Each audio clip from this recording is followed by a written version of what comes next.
बहुत से लोग ऐसे बोलते हैं कि भाई कार के अंदर भगवान की मूर्ति, और ये एक समाज की विडंबना है बिल्कुल। कि उसी गाड़ी के अंदर बैठ के कुछ लोग गलत काम करते हैं। गलत काम मतलब अल्कोहल का सेवन, सिगरेट पीना।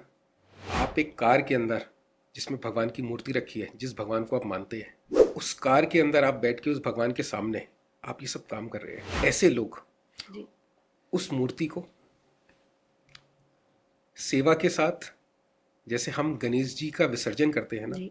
उसका सादर पूर्वक उसका विसर्जन कर दीजिए, आदर से।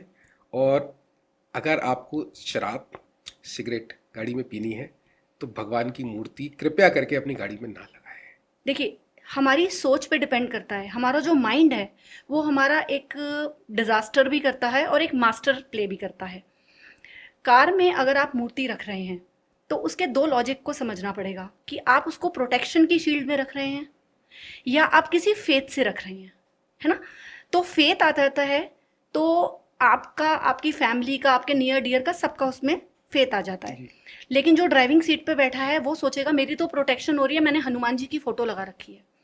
लेकिन आप उसी फोटो के साथ में स्मोक कर रहे हैं, वो धुआं सीधा भगवान के ऊपर जा रहा है। ठीक है, आप अब्यूजिंग वर्ड्स यूज कर रहे हैं। आजकल तो ब्लूटूथ का जमाना है, ब्लूटूथ ऑन करा, लोगों को गालियां देनी शुरू कर दी। ठीक है, तो आप वो वाइब्रेशन देखिए, गाड़ी की उस ऑरा, उस वाइब्रेशन में कहीं ना कहीं भगवान भी प्रेजेंट है।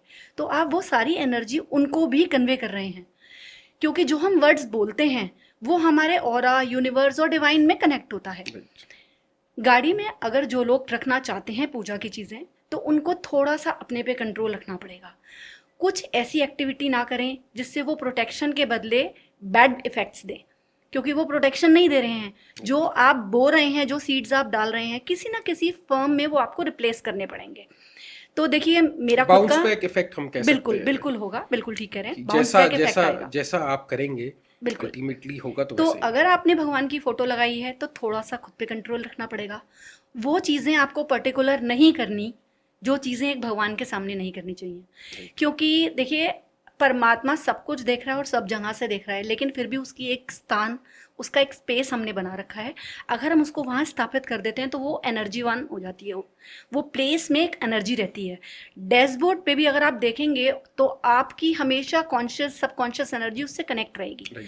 तो जैसे आप उनसे कनेक्ट हैं, वो भी तो आपसे कनेक्ट हैं। तो जो आप फ़ोन पे बात कर रहे हैं, सिगरेट पी रहे हैं, ड्रिंक कर रहे हैं या कोई भी अब्यूजिव चीज़ें कर रहे हैं, तो आप क्या सोच रहे हैं भगवान सिर्फ ऊपर से ही देख रहा है? आपने तो सामने ही बिठा रखा है देखने के लिए। तो वो ऊपर और सामने का जो रिफ्लेक्शन है। तो कृपया करके उनको जो है, हाँ जी, जैसे हम कहते हैं ना गणेश चतुर्थी पे हम लोग विसर्जन बहुत धूमधाम से उनका विसर्जन करते हैं कि भाई हमारे विराजमान थे गणेश जी, और हमने आदर सम्मान से उनका विसर्जन कर दिया। तो मूर्ति को विसर्जन कर दीजिए अगर आपको करना है। बिल्कुल बिल्कुल ठीक कह रहे हैं आप। मैं इस चीज़ के फेवर में हूँ। अगर आप किसी चीज़ की पूरी मान्यता के साथ में उसको एक्सेप्ट नहीं कर सकते, उसे छोड़ दीजिए। रादर देन कि उसके साइड इफेक्ट्स आप पर आए, बैड इफेक्ट्स आए, तो आप वो काम मत करिए।